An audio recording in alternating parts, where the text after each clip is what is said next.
got one that can see. Logic before authority.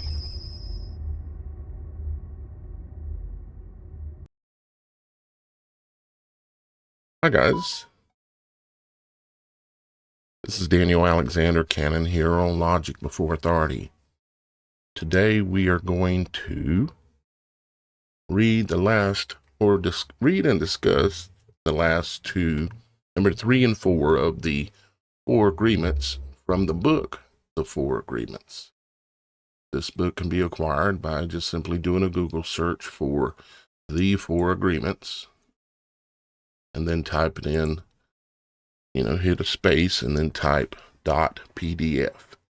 And you look at the returns and you'll find some place that you can pull up and read a copy of the book. It is in the public domain. It is a fairly short book. Some of your readers could probably read it in a day easily. And but it's a book that made an impact on my life and for the better. Just like the Bible, there are just certain teachings that you just don't really realize because nobody ever told you. And the 4 agreements are, hey, what's happening, Super Dave? I see you, my brother. What's happening? Good to see you. And thank you for being here. The 4 agreements are, number 1, be impeccable with your word. Number 2, don't take anything personally. Number 3, don't make assumptions. Number 4, always do your best. Now, those sound like simple statements, and I realize that. However, to really understand anything, even a word, you really need to analyze it, break it down, such as the word, you could say assumption. Okay, you would have to break that word down to even understand really, truly what's meant, because you're already, or most people would be making assumptions about what the word assumptions means, but we're going to break down and look at number 3 and number 4 today. Okay, these guys right here. We already did number 1 and 2. You can find that on the channel several videos back or live stream, videos or live streams, because our live streams are reproduced around 8 p.m. each day, depending on what platform you're on. We are streaming on 10 platforms today, or attempting to, you might say. We've got a couple that are having a problem, and I'm seeking ways to try to fix that. But we are live on 2 different YouTube channels, The Supernatural.Show and Logic Before Authority. We're live on Twitch. We're live on my Facebook personal account and my Facebook Logic Before Authority account. And we're attempting to go live on Kick.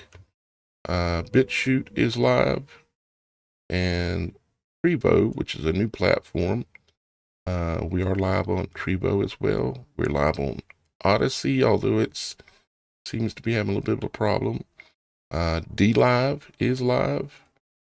And so we are live. And we're going to be adding more platforms in the coming days here. And a few more places to go live. Just a matter of getting the technology set up to do it. And we will. Now, let's go ahead and look at what's happening, Mike Smith. Good to see you. Hey, Diana. Good to see you as well. We're going to go ahead and take a look at the last 2 agreements here. Always good to see some of my favorite people in the house. May our Father in heaven bless y'all guys and watch over you, and I know he does. So let's go ahead. And let's get into don't make assumptions. Okay.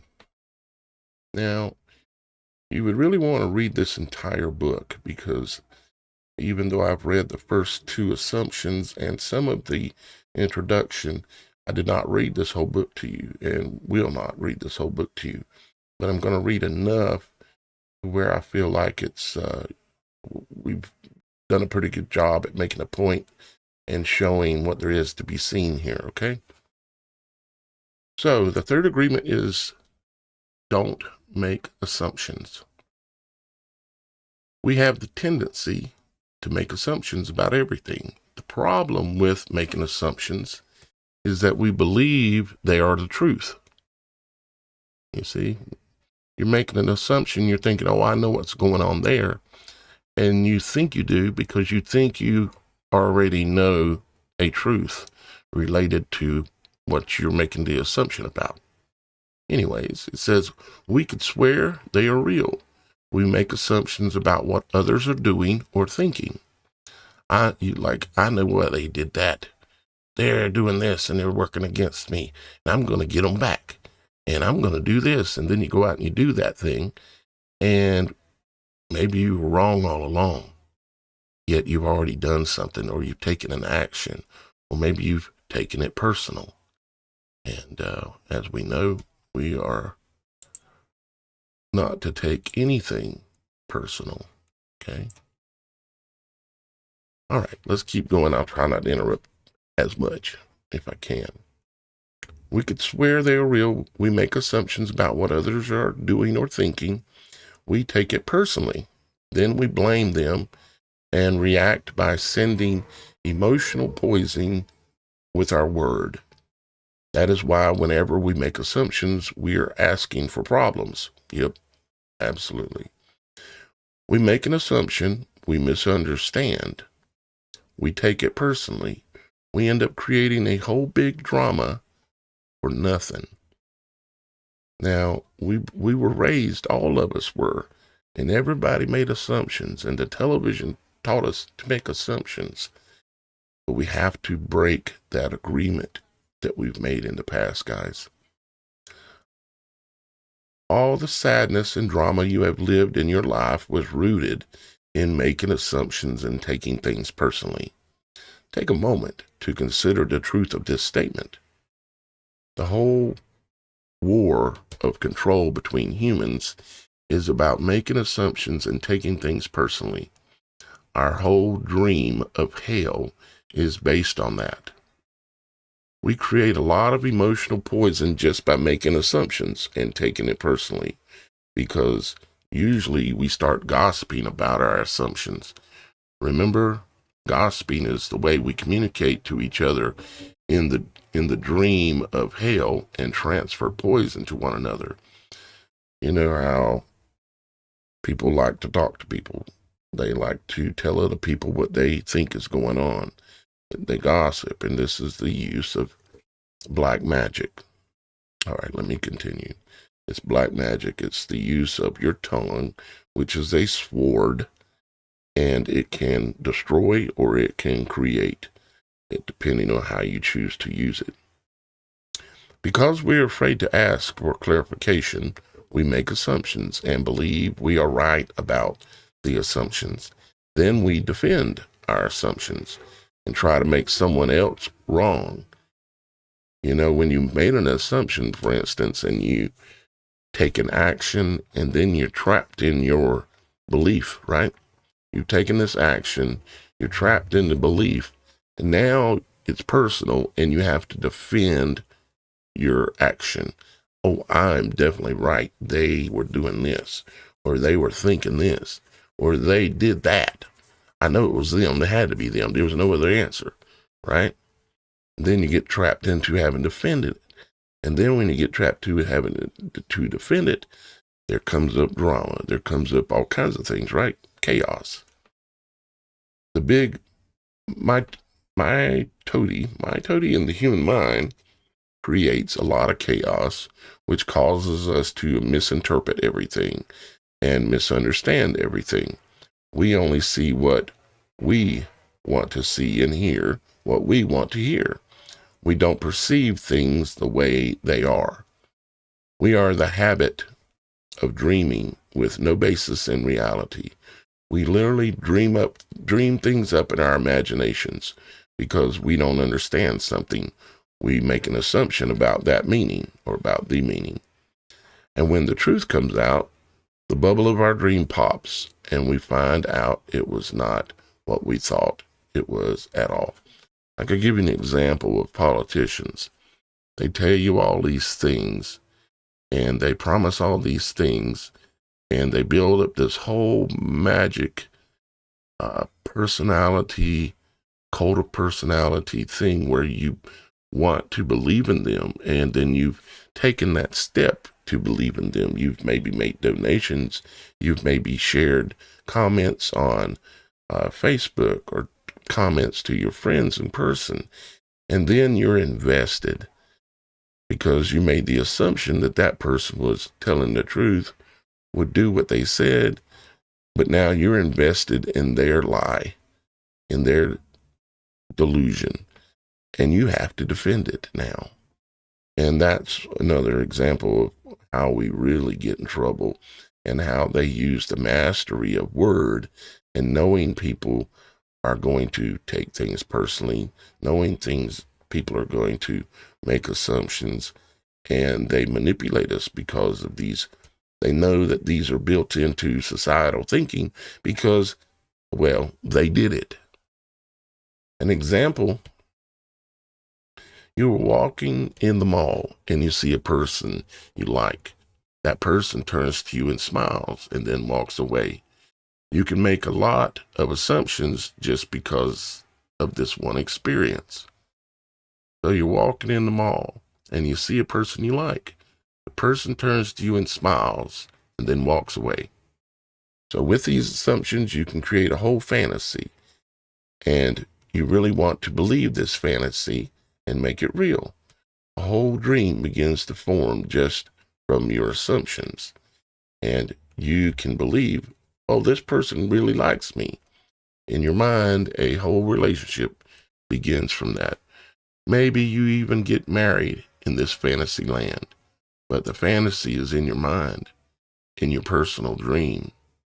Making assumptions in our relationships is really asking for problems. Often we make the assumption that our partners know what we think and that we don't have to say what we want. We assume they are going to do what we want because they know us so well. If they don't do what we assume they should do, we feel so hurt and say, you should have known. I mean, how many of us have dealt with that kind of thing, right? Another example, you decide to get married and you make an assumption that your partner sees marriage the same way that you do. Then you live together and find out this is not true. This creates a lot of conflict, but you still don't try to clarify your feelings about marriage. The husband comes home from work and the wife is mad, and the husband doesn't know why. Maybe it's because the wife made an assumption. Without telling him what she wants, she makes an assumption that he knows her so well that he should know what she wants, as if he can read her mind. She gets so upset because he fails to meet her expectations.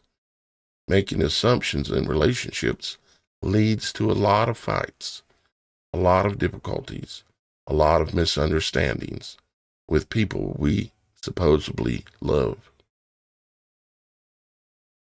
In any kind of relationship, we can make the assumption that others know what we think. And we don't have to say what we want. They are going to do what we want because they know us so well. If they don't do what we want, what we assume,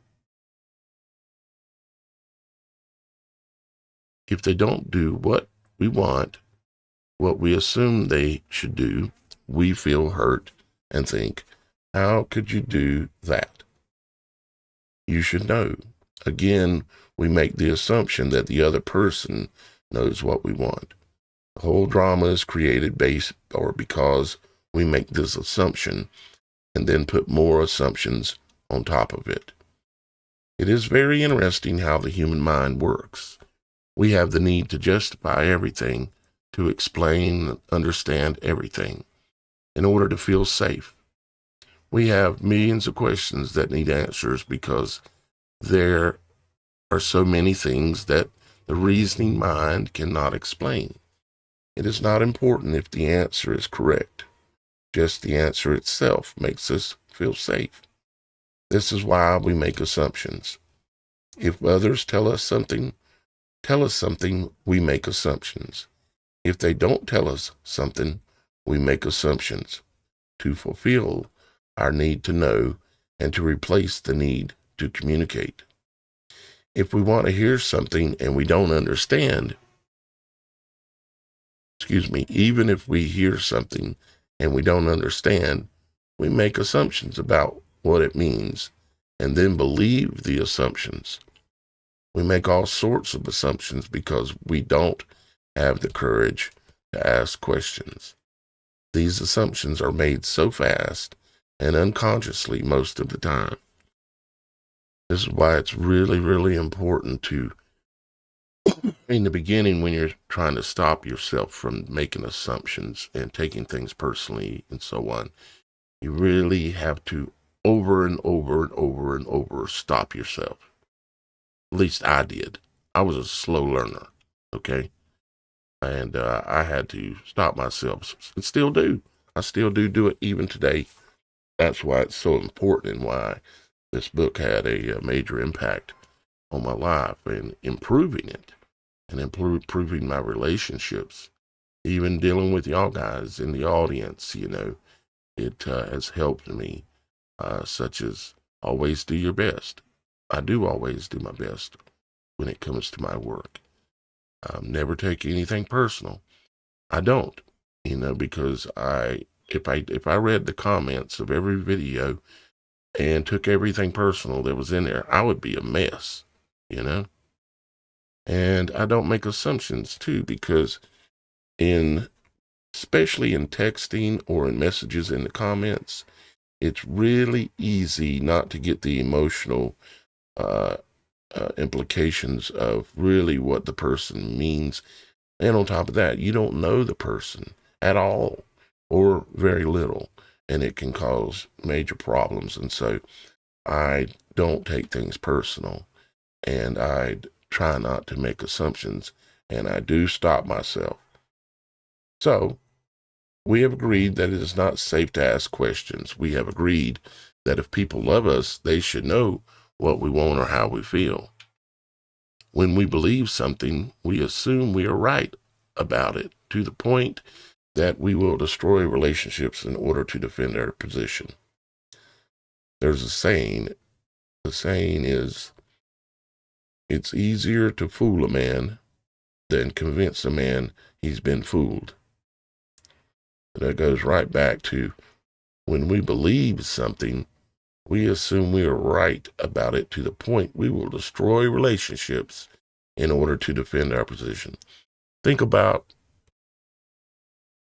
the last 4 years, 5 years.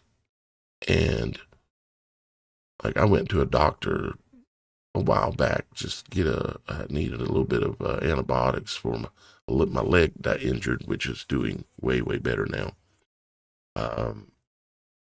And he asked me that I'd want a flu pal, right? And I told him no.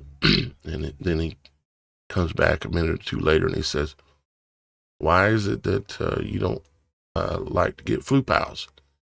And I explained to him that, well, I have a very personal thing with it. When my son was 2 years old, he got some flu pals. And a few weeks later, my son wasn't there any longer. I lost him to autism. Yes, he's still alive, but it was a terrible thing. Okay. And and that was right. This was right after when Mr. T had come out and made the statement that the flu pals that all the children were getting, he actually admitted that they were causing autism, right? And I said, well, I don't listen to them. I already know the truth when it comes to that kind of stuff. So, but I mentioned to the doctor, because I figured he could relate to this. I said, didn't you hear that Mr. T said that that they were hurting people and causing children to have autism and other things? And this doctor got mad. He said, talking about Mr. T, right? He says, he's a DAM fool and doesn't know nothing about this stuff. And he says, I've been giving vaccinations to people for 50 years and I ain't never hurt nobody. So I'll read this up here again. When we believe something, we assume we are right about it to the point that we are willing to destroy relationships in order to defend our position. He believes, doctor, he believes, and he has made the assumption that his beliefs are right, that the flu pals don't hurt people, that they don't damage people, that there is no good in flu pals. He believes that there's all good in them. And because he has damaged so many people, he's so invested in it because he doesn't know. All he's doing is trusting. I mean, he didn't go to the factory. He didn't go see how these things were designed. He assumed, because it comes from his doctor organizations that tell him what he's supposed to believe, he assumed that they were telling the truth. And so there's no way he can back out of it. He was willing to destroy relationships.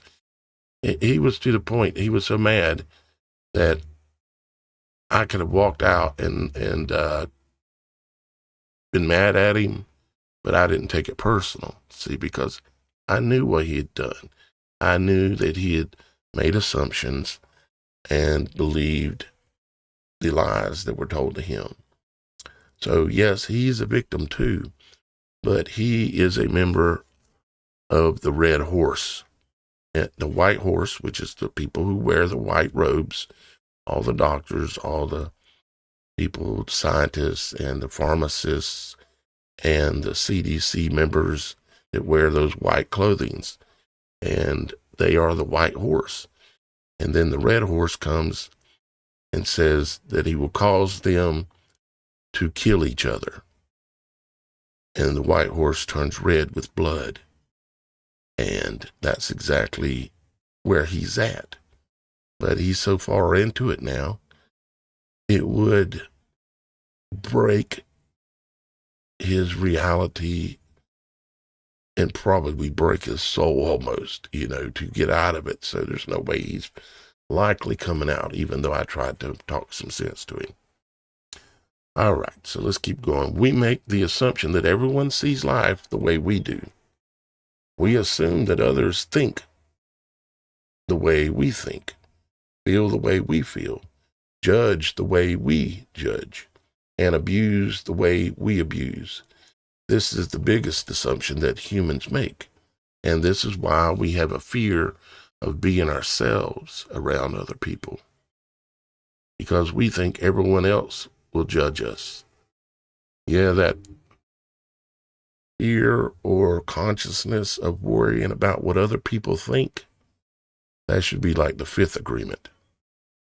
You have to somehow, whether you're a woman or a man listening, you have to somehow break your desire to impress others. Okay? You just need to do the best you can so that you know who you are. And that's what you should be concerned with. And you know that the ultimate judge, there is only one judge. Matter of fact, the name Daniel means that. God is your judge. That's my name. I even have a tattoo on my back that says, only God will judge me. Yes, I have a tattoo on my back. Very large, shoulder to shoulder. Before I really woke up, I was partially waking up in some ways and ended up with a tattoo that means my name, Daniel, on my back. only God will judge me, or God is my judge. Anyways, because we think everyone else will judge us, victimize us, abuse us, and blame us as we do ourselves. So even before others have a chance to reject us, we have already rejected ourselves. See, you're thinking, this is a real problem I've seen a lot, especially with females. They dress up, they get all good looking, and some of it's for the men, but they don't really need that. A lot of times what they're doing is competing with other women. They're seeking social acceptance from other women. And I understand that. But we need to break our desire to be socially accepted by others. All you need to do is do your best in all situations. So this is the way the human mind works. We also make assumptions about ourselves, and this creates a lot of inner conflict. I think I am able to do this. You make this assumption, for instance, and then you discover you aren't able to do it. You overestimate or underestimate yourself because you haven't taken the time to ask yourself questions and to answer them. Perhaps you need to gather more facts about a particular situation, or maybe you need to stop lying to yourself about what you truly want. Often, when you go into a relationship with someone you like, you have to justify why you look like that person. You only see what you want to see, and you deny there are things you don't like about that person. You lie to yourself just to make yourself right. Then you make assumptions, and one of the assumptions is, my love will change this person. This is not true. Your love will not change anybody. If others change, it's because they want to change, not because you can change them. It's then something happens between the two of you, and you get hurt. Now, I will say this. I disagree slightly with this. Not very, very slightly, okay? And this is only because of my personal experiences. And that is when let's say there's a child, and that child, uh, he's in a not an orphan home, but a adopted family or a temporary home, and he's there for years, and he's being raised by this family, and the family really just did a terrible job in his raising the child, and he's coming up doing things and acting ways that he should have never had. He should have had more discipline, or he should have had more truth, or he should have had more something. Then that child, when say that child is 8 years old or 9 years old, whatever, and you take that child and then you place him with someone else who actually has more capacity to love someone, and they apply that love. Sometimes love has to be hard, uh, or it could be seemingly hard, through like proper discipline. But they apply themselves to that child, and they continue to work on attempting to alter the bad traits that that child has. And if they put enough effort in, and that child also has possibly the ability to alter their behaviors, you can have an influence on somebody's life, no matter whether they're a child or no matter whether they're your spouse. I have seen it in my life where And it has taken some heavy investment sometimes. But at the end of the day, I can see that the amount of love that I've put into some situations, and love, we think of that word as an emotional word, right? But it doesn't necessarily have to be an emotional word. It just means to commit to, you know? So if I can see the commitments that I've made in certain situations in my life, and most people would have walked away from those commitments because you might say there's a lot of hard things that can happen sometimes before you actually finally achieve the goal or make progress, So anyways, I just wanted to share that as a side note. But for the most part, just because you love somebody, it won't change them. It's going to take a lot of for them to want that as well. So let's keep going down here. We don't need to justify love. It is there or not there. Real love is accepting other people the way they are without trying to change them. If we try to change them, this means we don't really like them. Of course, if you decide to live with someone, if you make that agreement, it is always better to make that agreement with someone who is exactly the way you want them to be or her to be. And I agree with that in general too, that there's a thing about acceptance of people, whether they're in your eyes to be perfect or not perfect, or maybe they've got obvious flaws, or maybe they've got a bad habit or certain things, but it's not our place to judge people. It's our place, if we want to spend time around those people, to accept them for who they are, and over time maybe encourage them carefully, lightly, with love, and maybe you can have influence. Find someone whom you don't have to change at all. It's much easier to find someone who is already the way you want him or her to be, instead of trying to change that person. Also, that person must love you just the way you are, so he or she doesn't have to change you at all. If others feel they have to change you, that means they really don't love you just the way you are. So why be with someone if you're not the way he or she wants you to be? We have to be what we are, so we don't have to present a false image. If you love me the way I am, okay, take me.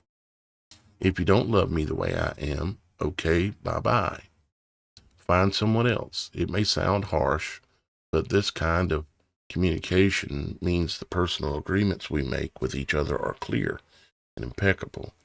And I know we can all remember, meeting, especially when you're young and you're out dating and doing all this, and you meet people, and like maybe if you're a girl and you meet this guy and he's good looking and he's confident and he's got a job and he's got all this, but maybe he has a bad habit, and you think that because you love him, you'll be able to make him change that bad habit. Unfortunately, most of the time, it's not the case. Okay. He has to want to be a better man, and you have to make him, you have to be good enough a person to make him want to be a better man, is part of that too as well. So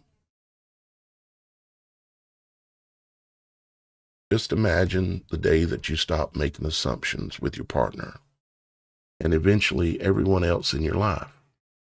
Your way of communicating will change completely, and your relationships will no longer suffer from conflicts created by mistaken assumptions.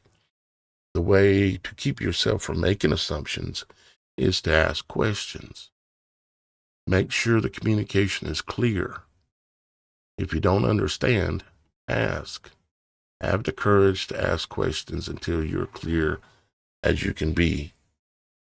Like back when you were those young people and you were dating and the other person would say this or say that, and you just wouldn't question them because you didn't want to seem like you were prying or this or that, and you just assumed what they meant, or either you just accepted what you thought they meant. It's just like, I don't understand why we are like that. And it has to be our social development system that we're raised in has to just have that programmed in. It's in the mix, I guess, is what's going on.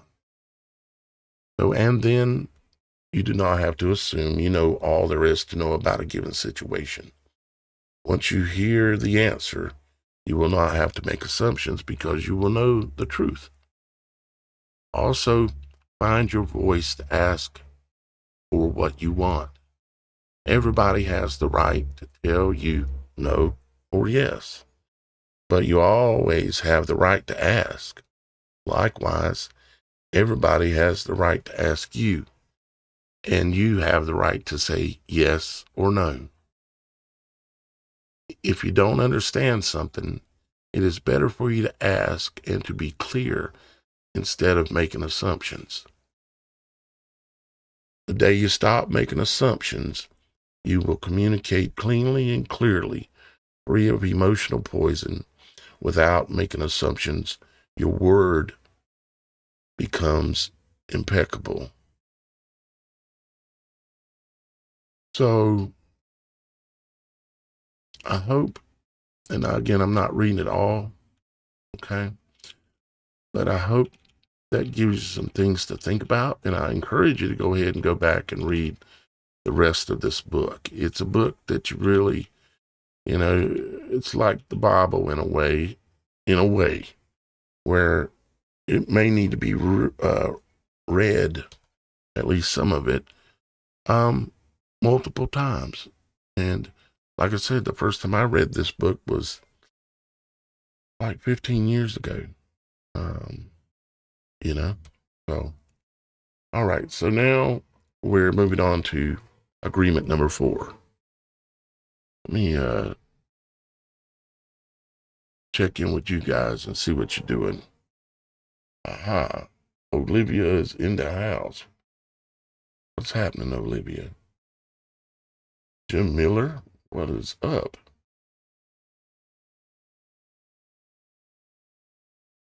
Well, wow, Jim, thank you very much for your kind words. And yeah, I do need a little bit of help still right now, trying to make it to the 21st, and I'm running on sawdust, you might say. But I wouldn't be running at all if it wasn't for the donations and the support that y'all guys have given me for the last 10 years. This channel and the Supernatural Show and the growing of the Supernatural Show network, it's all because of y'all guys. Yes, I know I have to do it. I have to participate. But if y'all guys hadn't been helping me all along, there's just no way I could have be where I'm at, and doing what I'm doing now. So thank you, Jill Miller. I might have said Jim. I meant Jill. Appreciate your encouragement. Super Dave and Mike still in the house, of course. Carol, Cash. What's happening, Cash? Good to see you here. Oh, Roxy Files is in the house too. What's happening, Roxy? Yep. I see Roxy gets it, is understanding it, and it's always something we have to continue to practice. It's a daily thing, just like how we try to practice the things we learn out of the Bible. and continue to improve upon them. All right, let's read a little bit about always do your best. There is just one more agreement, but it's the one that allows the other three to become deeply ingrained habits. The fourth agreement is about the action of the first three. Always do your best. So you're always doing your best to be impeccable with your word. You're always doing your best to not take anything personally. You're always doing your best to not make assumptions, right? And it applies in many other ways as well with everything that you do in your life. Under any circumstances, always do your best. No more and no less. But keep in mind that your best is never going to be the same from one moment to the next. Everything is alive and changing all the time, so your best will sometimes be high quality, and other times it will not be quite as good. When you wake up refreshed and energized in the morning, your best will be better than when you are tired at night. Your best will be different when you are healthy as opposed to sick, or sober as opposed to drunk. Your best will depend on whether you are feeling wonderful and happy or upset, angry, and jealous. And jealousy is another thing, or any of these: upset, angry, jealousy. Emotions are something you have to master. When you feel anger rise in you, you have to master controlling it. When you feel jealousy arise in you, you have to master shutting it down. There are deadly sins that involve our emotions. And Dan Kennedy used to tell me that the strong men, the spirits of the Nephilim, are the ones pulling the strings on these things in your life itself and in other people's lives in order to try to cause destruction in your lives. So, on a side note, master your ability to control emotion. After you do that, you can master the focusing of the proper emotions that can lead to even things like hands-on healing and many other wonderful, beautiful things. In your everyday moods, your best can change from one moment to another, from 1 hour to the next, from one day to another. Your best will also change over time. As you build the habit of the 4 new agreements, your best will become better than it used to be. Yep, it's a growing process, and I'm better at it now than I was years ago. And I'll be better tomorrow than I was yesterday because I'm refreshing my memory. I'm refreshing my agreement not to do these things, or in some cases to do these things, like be impeccable with your word. Don't take anything personally. Don't make assumptions. Always do your best. Regardless of the quality, keep doing your best. No more and no less than your best. If you try too hard to do more than your best, you will spend more energy than is needed, and in the end, your best will not be enough. When you overdo, you deplete your body and go against yourself, and it will take you longer to accomplish your goal. But if you do less than your best, you subject yourself to frustrations, self-judgment, guilt, and regrets. Just do your best in any circumstance in your life. It doesn't matter if you are sick or tired. If you always do your best, then there's no way you can judge yourself. Like I said, be that person that when you look in the mirror, you know who that person is and you like them. You even love them, for our Father in heaven loves us. And if you don't judge yourself, there is no way you are going to suffer from guilt, blame, self-punishment. By always doing your best, you will break a big spell that you have been under. There was a man who wanted to transcend his sufferings, so he went to a Buddhist temple to find a master to help him. He went to the master and asked, "Master, if I meditate 4 hours a day, how long will it take me to transcend?" The master looked at him and said, "If you meditate 4 hours a day, perhaps you will transcend in 10 years. Thinking he could do better, the man then said, "Oh, master, what if I meditated 8 hours a day? How long would it take me to transcend?" The master looked at him and said, "If you meditate 8 hours a day, perhaps you will transcend in 20 years. But why will it take me longer if I meditate more?" the man asked. The master replied, "You are not here to sacrifice your joy or your life. You are here to live and be happy and to love.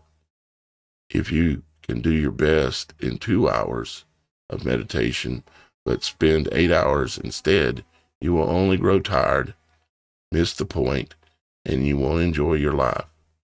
Do your best, and perhaps you will learn that no matter how long you meditate, and meditation is a biblical term and instruction, not Buddhism necessarily, but meditation is, you can live, love, and be happy. Doing your best, you are going to live your life intensely. You are going to be productive. You are going to be good to yourself because you will be giving yourself to your family, to your community, to everything. But it is the action that is going to make you feel intensely happy. When you always do your best and you take action, doing your best is taking the action because you love it, not because you're expecting a reward. Most people do exactly the opposite. They only take action when they expect a reward, and they don't enjoy the action, and that's the reason why they don't do their best. This is like with this work I do. I try to do my best. Sometimes it's better than others or better than others, but I try to do my best. Just like today, doing another live stream today, I'm trying to do my best because I take what I do seriously and I enjoy it. So even what we're doing right now is part of doing our best. Y'all guys are trying to learn. You guys are trying to spend time with others that you feel that are in somewhat of the same mind frames that you may be in. Although I see in the comments from time to time, people making assumptions, certainly, right? Anyways, for example, most people go to work every day just thinking of payday and the money they will get from their work that they are doing. They can hardly wait for Friday or Saturday, whatever day they receive their money, and can take time off. They are working for the reward. There's pretty much nobody that goes to a job that they actually love. Meaning, if they were not getting paid, would they still show up every day and do their best?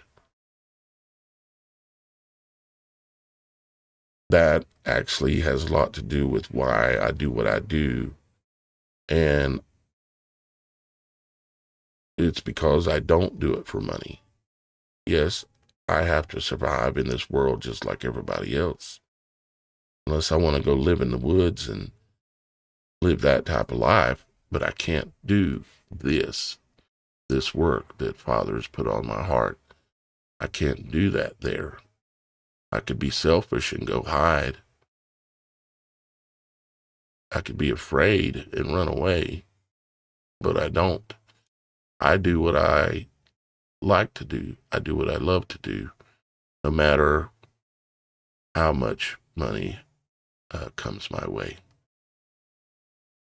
So they are working for the reward, and as a result, they resist work. They try to avoid the action, and it becomes more difficult. And they don't do their best. They work so hard all week long, suffering the work, suffering the action, not because they like to, but because they feel they have to. They have to work because they have to pay the rent, because they have to support their family. They have all the frustration, and when they do receive their money, they are unhappy. They have 2 days to rest, to do what they want to do. And what do? They try to escape. They get drunk because they don't like themselves. They don't like their life. There are many ways that there are many ways that we hurt ourselves when we don't like who we are. On the other hand, if you take action just for the sake of doing it, let me back up. So far as escaping, people do a lot of things to escape as well. They go to entertainment complexes, or they watch television to escape. We're all guilty of it. No one is a judge here because we know we're all guilty. We've done it. Maybe we even still do it a little bit. But we can always try to seek to do better. But there are no judges here, for there is only one judge, and that is our Father in heaven. There are many ways that we can hurt ourselves when we don't like who we are. On the other hand, if you take action just for the sake of doing it without expecting a reward, you will find that you enjoy every action you do. Rewards will come, but you are not attached to the reward. You can even get more than you would have imagined for yourself without expecting a reward. If we like what we do, if we always do our best, then we are really enjoying our life. We are having fun, and we don't get bored, and we don't get frustrated. Tell you a little short story back, and I've kind of told, some of you probably heard this. Matter of fact, a few of them, I'm sure, but I used to be in real estate, and I was like the top real estate agent in the state of Idaho. And I was making lots of money, like 20 to 40 to 60, even $80,000 a month, every month, for years. And so I grew up from growing up in a swamp in a little single wide trailer. Never thought I could even achieve those kind of things, but luckily no one ever told me that I couldn't achieve them, because if I would have believed them, I would have made the agreement that I could never achieve those kind of things. However, speaking of achieving, what did I achieve? Well, I achieved making a lot of money, but what did I not achieve? I didn't achieve happiness. You see, because what I was doing was chasing the money for the sake of material rewards, like a big house. And yes, I had a really big, nice house. A very expensive, several automobiles. I had, RV, boat on occasion, extra cars on occasion, expensive entertainment systems, you name it. Okay. Fancy vacations, blah, blah, blah. But none of it made me happy. And I wasn't happy partially because I wasn't doing something with my life that was fulfilling. I was doing something with my life because it led to the most money, being the top real estate agent. And I'd done that, and number of jobs before real estate where I was the best at what I did. I have an ability apparently to apply myself and be persistent and not give up. This is something I have learned about myself that I have. But I was not applying those things to something that was going to build how I felt about myself, unless I wanted to just ride on ego, because I had the big house and the big car and all these things, and come home for Christmas to see my family in South Carolina because I was in Idaho. I'd bring them expensive gifts and do all these kinds of things, and none of it meant nothing. I would stand on the porch outside of my home, big fancy home, and I would look out across the big grassy area with the pool and all that, and I would look up at the heavens and I would say, Father, why is it that I have everything, but yet I'm not happy? And I would do that quite often, stand out there. Father, why is it that I have more than I ever thought I'd ever have, but I'm not happy? And then I said, Father, can you help me learn to appreciate the things I have in my life and help me understand what it is that I'm supposed to have that makes me happy and supposed to do that makes me happy. That was about 18 years ago. I've been doing YouTube videos for 15 years. I've been talking to y'all guys for 15 years. I've had my YouTube channel terminated 4 times. I've lost cars, rental apartments, friends, family members, all because I wanted to do my best and I wanted to do what made me happy. I wanted to do what was honorable.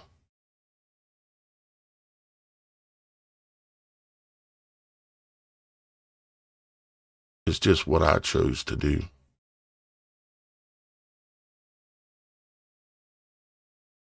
Anyways, I think I'm going to leave it there. And I'm going to go ahead. I'm going to drop this link in the comments in case someone's here that wants to look at it right away. I would highly recommend reading the whole book and then give it a week or a month or something like that and read it again. Okay? It's like the Bible. You got to keep going back, and you're going to learn more each time you read it. Now, I'm not saying that I agree with everything that's written here. I'm saying that principles that are given here with the 4 agreements are sound principles. And in general, I would say they are righteous and that it's a good read. It doesn't mean you have to make an agreement or make a new agreement with everything you read here. You get to choose. Maybe you don't like that line right there. Maybe you don't like that example right there. And that's okay. You get the choice to make the new agreements that you want to make in your life, okay? Matter of fact, I think it even goes on, if I remember correctly, to talk about the new agreements. Let me see. The Toltec Path to Freedom. I think it's down around number breaking old agreements, and then it talks about new agreements. So quite a bit more to read here. So I'd encourage y'all guys to check that out. And I'm going to I have that copied already. I'm going to take this and put it on the website as well, on the Supernatural Show website. Under the home page, you'll see a page called Daniel's Desk right here. And if you click on Daniel's Desk, there's a few things there, but that's where I'm going to place a link to this at, the 4 agreements, okay? and it'll be on there within about 10, 15 minutes after the show's over, which basically the show is about over. But let me look at the comments again real quick and see what y'all guys are talking about.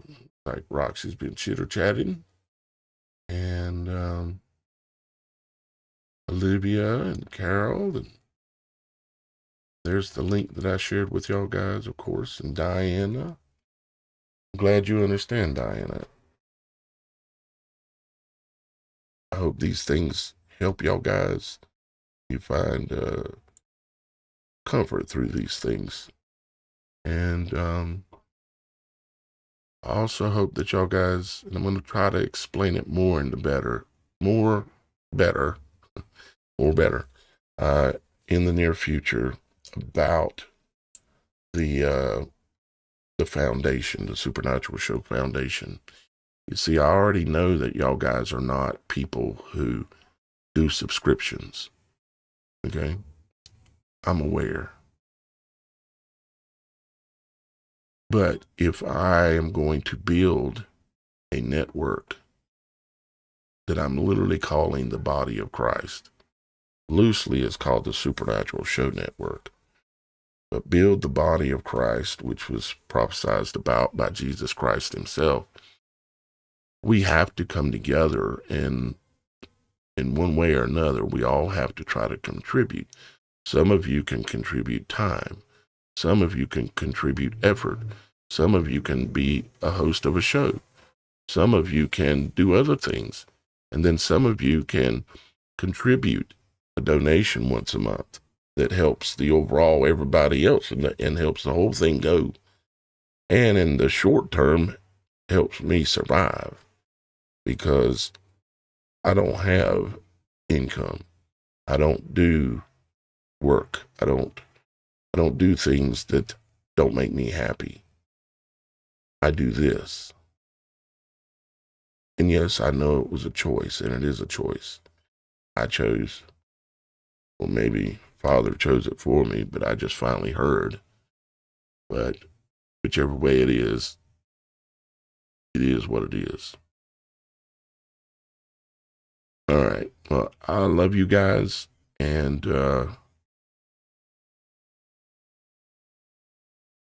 in the short term, between now and the end of the month, if anyone happens to have the ability to provide a small amount of support, not much, get me through to get my next little YouTube check, which ain't much, but it's like probably $300 or something like that. And I have a good little trickle coming in. Well, it's increasing with the body of Christ, the Supernatural Show Network concept that I'm building.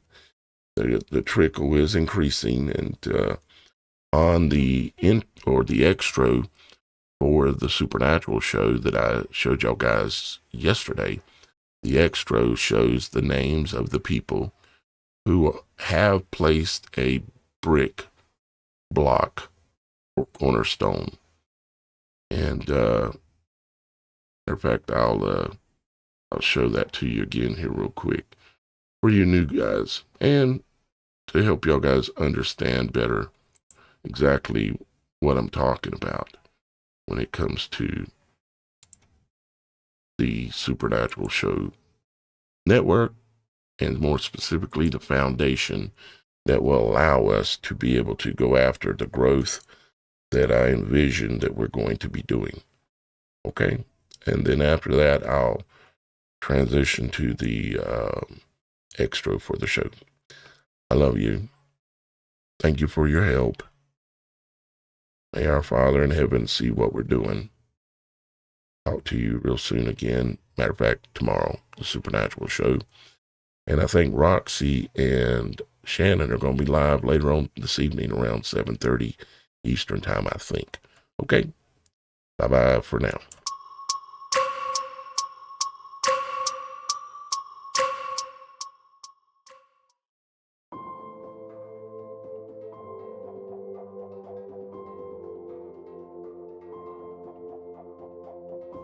Throughout all history of mankind, man has built anything he could dream of.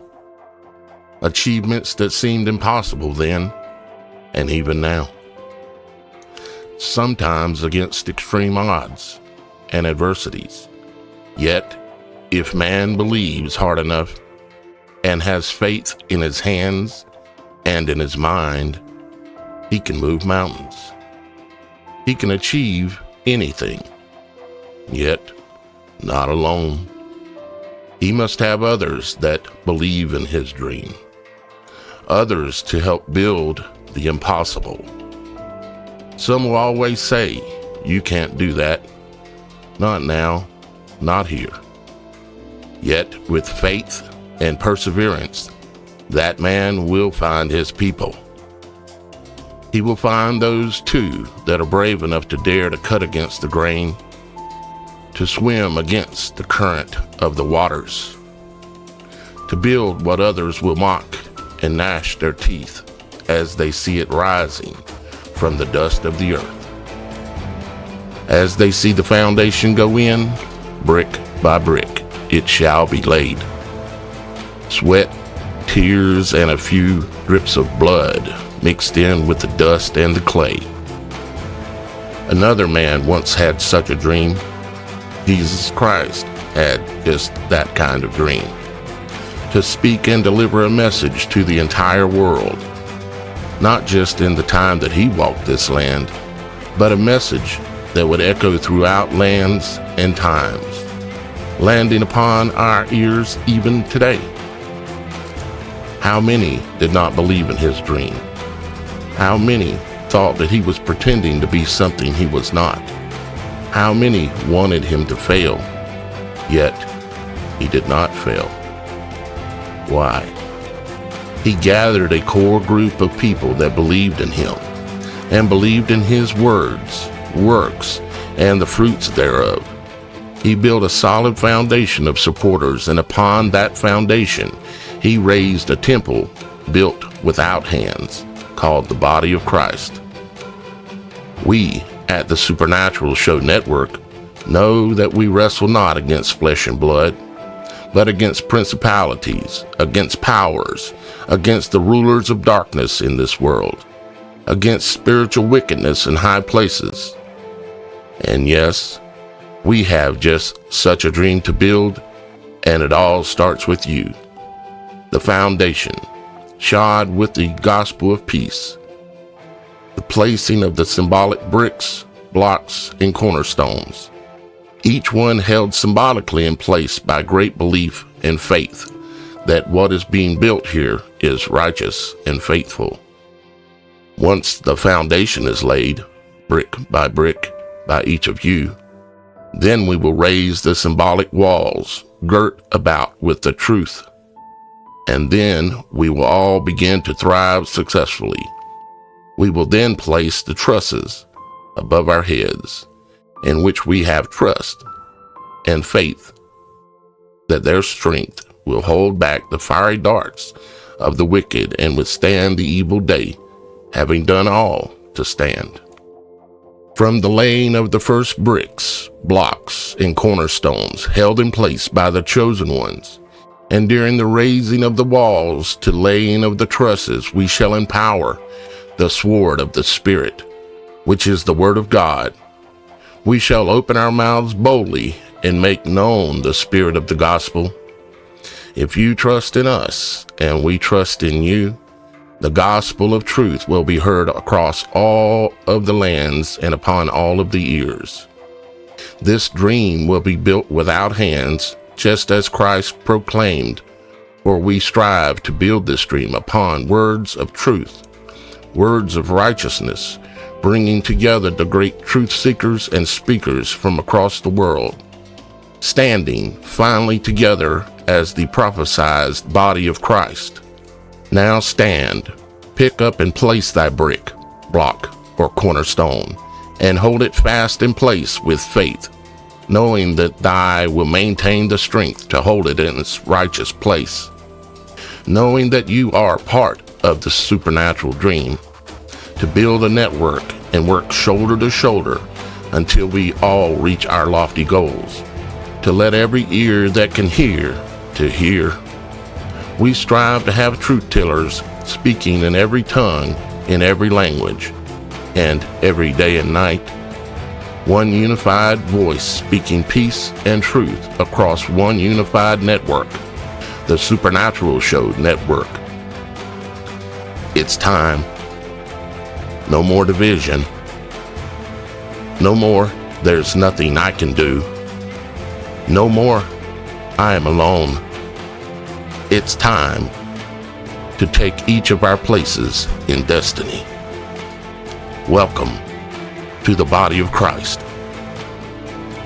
Place your foundation brick, block, or cornerstone now at TheSupernatural.Show.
I've got one that can see.